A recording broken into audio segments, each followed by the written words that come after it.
அனைத்து தமிழ் உறவுகளுக்கும் அன்பு வணக்கங்கள். இது உங்கள் நெற்றிக்கண். நான் உங்கள் மகிழன்.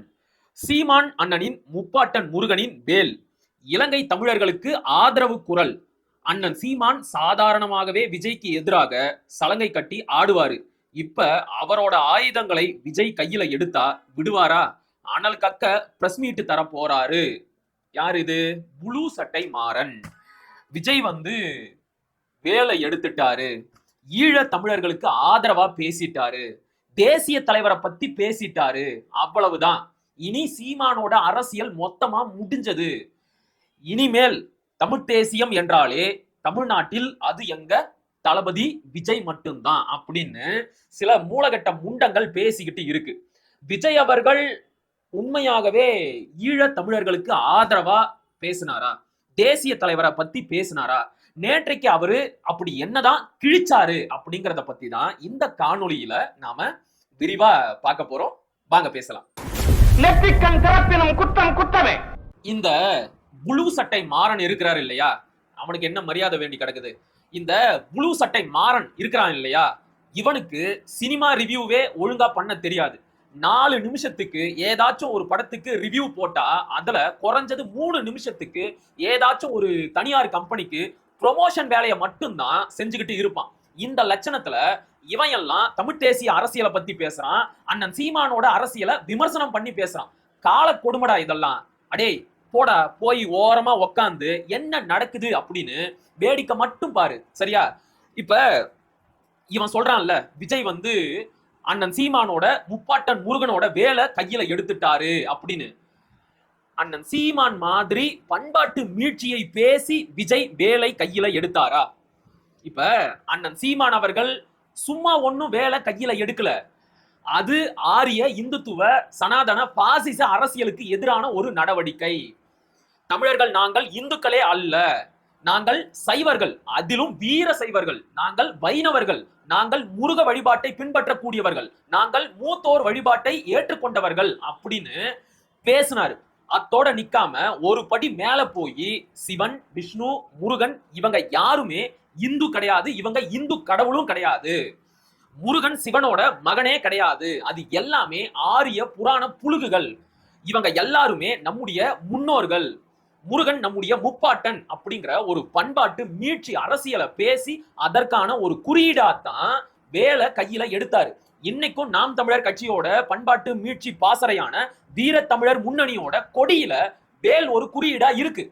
இப்ப அண்ணன் சீமான் பேசின மாதிரியான ஒரு பண்பாட்டு மீட்சிய விஜயால பேச முடியுமா? தமிழர்கள் நாங்கள் இந்துக்கள் அல்ல அப்படின்னு விஜயால சொல்ல முடியுமா? சொல்ல துணிவு இருக்கா? பாஜக என்னுடைய சித்தாந்த எதிரி அப்படின்னு சொல்றாரு இல்ல, அந்த பாஜக மதவாதத்தை தூண்டுது அப்படின்னு பேசுறாரு இல்ல, பாஜக எதை வச்சு தமிழர்கள் மத்தியில அரசியல் செய்யறாங்க? எதை வச்சு மதவாதத்தை தூண்டுறாங்க? இந்து மதம் அப்படிங்கிற சொல்ல வச்சுதான்.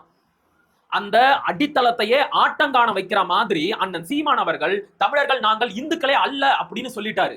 எங்க மதவாதத்தை எதிர்ப்பதாக சொல்லக்கூடிய, பாஜகவை எதிர்ப்பதாக சொல்லக்கூடிய விஜய் அவர்கள் அண்ணன் சீமான் சொன்ன மாதிரி தமிழர்கள் நாங்கள் இந்துக்களே அல்ல அப்படின்னு பேச சொல்லுங்க பார்க்கலாம்.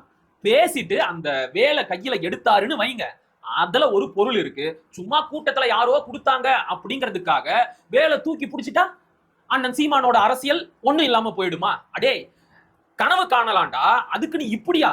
வடிவேலு ஒரு படத்துல சொல்ற மாதிரி கனவா இருந்தாலும் ஒரு நியாயம் வேணமாடா அப்படிங்கிற மாதிரி இருக்குடா உங்க கதையெல்லாம். அடுத்து விஜய் அவர்கள் ஈழ தமிழர்களுக்கு ஆதரவா பேசிட்டாரு, தேசிய தலைவரை பத்தி பேசிட்டாரு அப்படின்னு சில்லறைய செதற விடுறாங்க.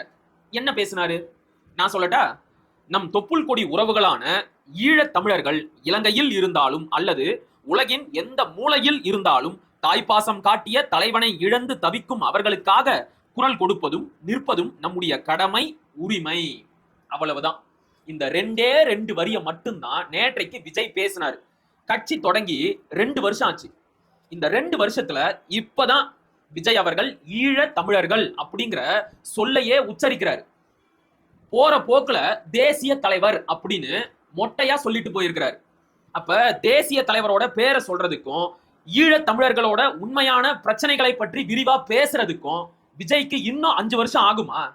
என்னடா வேடிக்கை காட்டுறீங்க? இது போதும்னு நினைக்கிறீங்களா? உண்மையாகவே ஈழ தமிழர்களுக்கு என்ன நடந்துச்சு, இன்னைக்கு அவங்க எந்த நிலைமையில இருக்கிறாங்க, அவங்களுக்கான தீர்வு என்ன, இத பத்தி எல்லாம் விரிவா பேசுறதுக்கு விஜய்க்கு தைரியம், துணிவு இது எல்லாம் இருக்கா? 2009 மே மாதம் ஈழ தமிழர்களுக்கு என்ன நடந்துச்சு, அங்கு நடந்தது இனப்படுகொலை அப்படின்னு பேசுறதுக்கு விஜய் தயாரா?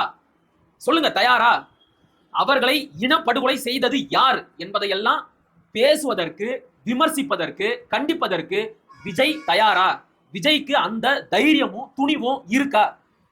அந்த இனப்படுகொலைக்கு பிறகாக நம்முடைய தொப்புள் கொடி உறவுகள் உலகம் முழுவதும் சிதறி எங்கெல்லாம் போய் வாழ்ந்து பல துன்பங்களை அனுபவித்துக் கொண்டிருக்கிறார்கள் என்பதையெல்லாம் விஜய் பேச தயாரா? அவருக்கு இத பத்தி எல்லாம் ஏதாச்சும் தெரியுமா? இறுதியாக ஈழ தமிழர்களுக்கு உண்மையான தீர்வு என்ன, அதை சொல்ற துணிவு விஜய்க்கு இருக்கா? எதுவுமே கிடையாது. போற போக்குல அவர் பாட்டுக்கு மொட்டையா ஒரு விஷயத்த சொல்லிட்டு போவாரு. இது ஈழ தமிழர்களுக்கு ஆதரவு அப்படின்னு நாங்க ஏத்துக்கணுமா? இப்ப ஈழ தமிழர்களை பத்தி பேசினாரு இல்ல, எங்க பேசினாரு? நாகப்பட்டினத்துல பேசினாரு. அது என்ன ஒரு தொகுதிக்கான பிரச்சனையா? ஈழம் என்பது ஒட்டுமொத்த தமிழ் இனத்திற்குமான உரிமை. அது நம்முடைய நாடு. அதை கொண்டு போய் ஒரு தொகுதிக்கான பிரச்சனையா சுருக்கிறது எவ்வளவு பெரிய அயோக்கியத்தனம். இவரு வார வாரம் ஒவ்வொரு தொகுதிக்கும் சுற்றுப்பயணம் போகும்போது அந்த தொகுதியில இருக்கிற பிரச்சனைகளை பட்டியல் போட்டு வாசிக்கிறார். அதே மாதிரி நாகப்பட்டினத்துக்கு போகும்போதுதான் இவருக்கு ஈழ தமிழர்களை பத்தி நினைப்பு வருது அப்படின்னா அது என்ன அந்த தொகுதியை சார்ந்த பிரச்சனையா? ஈழம்னா என்ன, அங்க என்ன போராட்டம் நடந்துச்சு அப்படிங்கிற அடிப்படையே இவருக்கு தெரியலையே. அடுத்ததா தேசிய தலைவரை பத்தி பேசிட்டாருங்க. தேசிய தலைவரோட பேரை கூட சொல்லல. அதுக்கு கூட விஜய் அவர்களுக்கு தைரியம் இல்ல. இதுல இவர் ஈழ தமிழர்களுக்கு ஆதரவா பேசிட்டாரு, தேசிய தலைவருக்கு ஆதரவா பேசிட்டாரு. சீமானோட அரசியலே முடிஞ்சு போச்சு. டேய் போதுண்டா, அளவா அளந்து விடுங்க.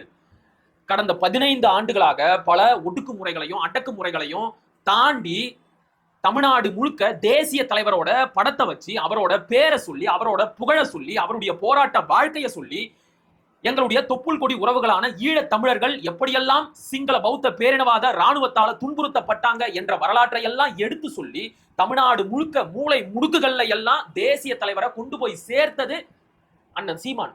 இன்னைக்கு 2 வரியில போற போக்குல விஜய் அவர்கள் பேசிட்டாரா, அது பெரிய விஷயமா?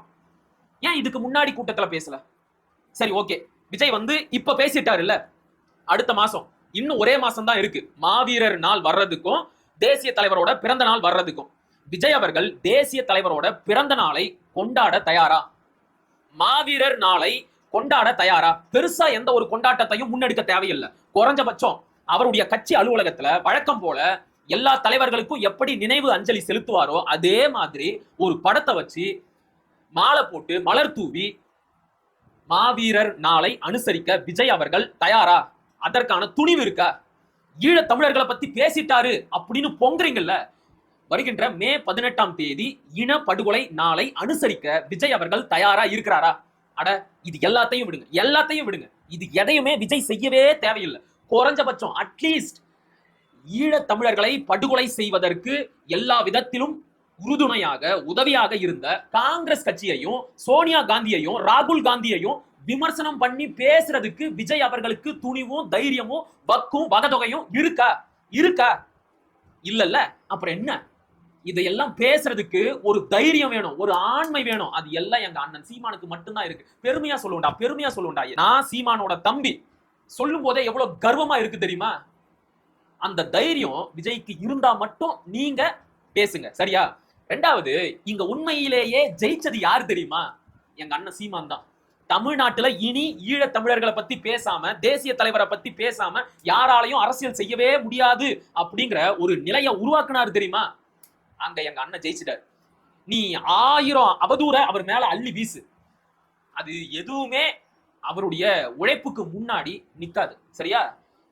அதனால கொஞ்சம் அளவா ஆட பழகிக்கோங்க. அடுத்தது, தேசிய தலைவரை பத்தி பேசுறீங்கல்ல, பேசுறதுக்கு கூட ஒரு ஒழுக்கம் இருக்கணும்.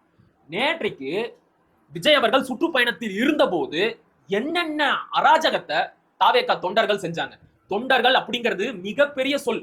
அதையெல்லாம் இந்த தாவேகா நபர்களுக்காக பயன்படுத்துறத நினைச்சு நான் உண்மையாகவே வேதனைப்படுறேன். இருந்தாலும் பரவாயில்ல, நான் வெளிப்படையா கேட்கிறேன். தேசிய தலைவரை பற்றி பேசும் தாவேகாவினர் நேற்றைக்கு நீங்க உங்களுடைய தலைவரின் சுற்றுப்பயணத்துல எந்த அளவிற்கு ஒழுக்கமா நடந்துகிட்டீங்க பார்க்கலாமா? என்னென்ன பண்ணீங்கன்னு நான் சொல்லட்டுமா?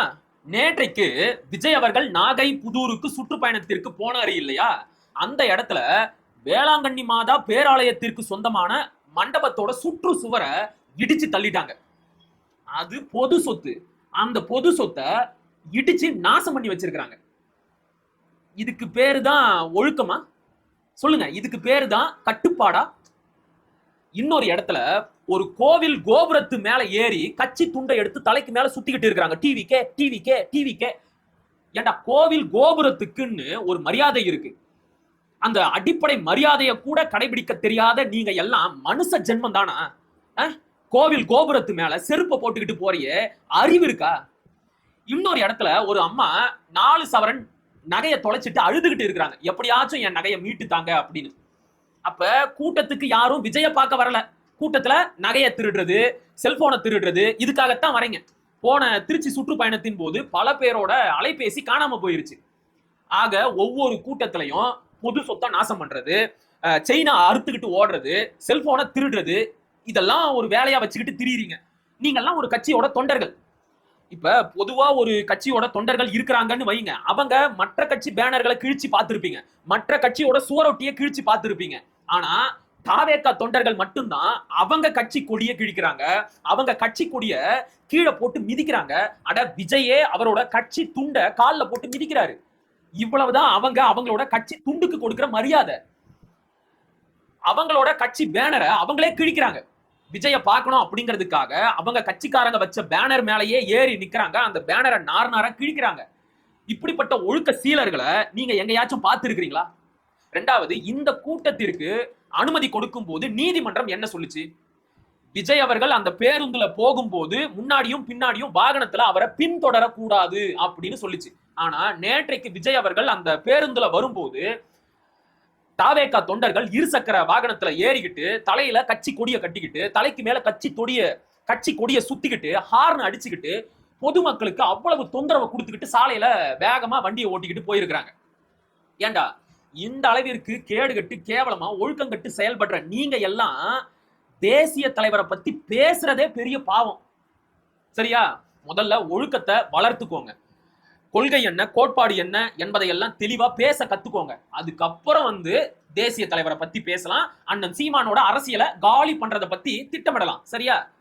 திருந்தி தொலைங்கடா. அசிங்கமா இருக்கு. நீங்க எல்லாம் தமிழர்களா? நாங்களும் உங்க கூட தான் பிறந்தோம் அப்படின்னு சொல்றதுக்கு வெக்கமா இருக்கு. தமிழர்கள் என்பவர்கள் யாரு? எப்பேற்பட்ட இனம்? அந்த இனத்துல பிறந்துட்டு இவ்வளவு கேவலமா நடந்துக்கிறீங்க. அது சரி, உங்களை எல்லாம் சொல்லி மட்டும் என்ன ஆக போகுது? நீங்க எல்லாம் திருந்தவா போறீங்க? உங்ககிட்ட கத்துறதுக்கு செவுத்த பார்த்து கத்திட்டு போயிடலாம், அது எவ்வளவோ மேல். ஆனா உங்களுடைய இந்த போலி நாடகத்தை எல்லாம் அம்பலப்படுத்த வேண்டிய கடமை எங்களுக்கு இருக்கு. அந்த வேலையை நாங்க தொடர்ந்து செஞ்சுக்கிட்டே இருப்போம். சரியா? மீண்டும் ஒரு காணொலியில் சந்திப்போம். அதுவரை இணைந்திருங்கள். இது உங்கள் நெற்றிக்கண், நான் உங்கள் மகிழன். படிப்போம், பகிர்வோம், பயன்பெறுவோம், கற்போம், கற்பிப்போம், களமாடுவோம். தமிழ் வெல்க, தமிழர் வாழ்க, தமிழ்நாடு வளர்க, தமிழ் தேசியம் வளர்க, மலர்க மலர்க. நன்றி, வணக்கம்.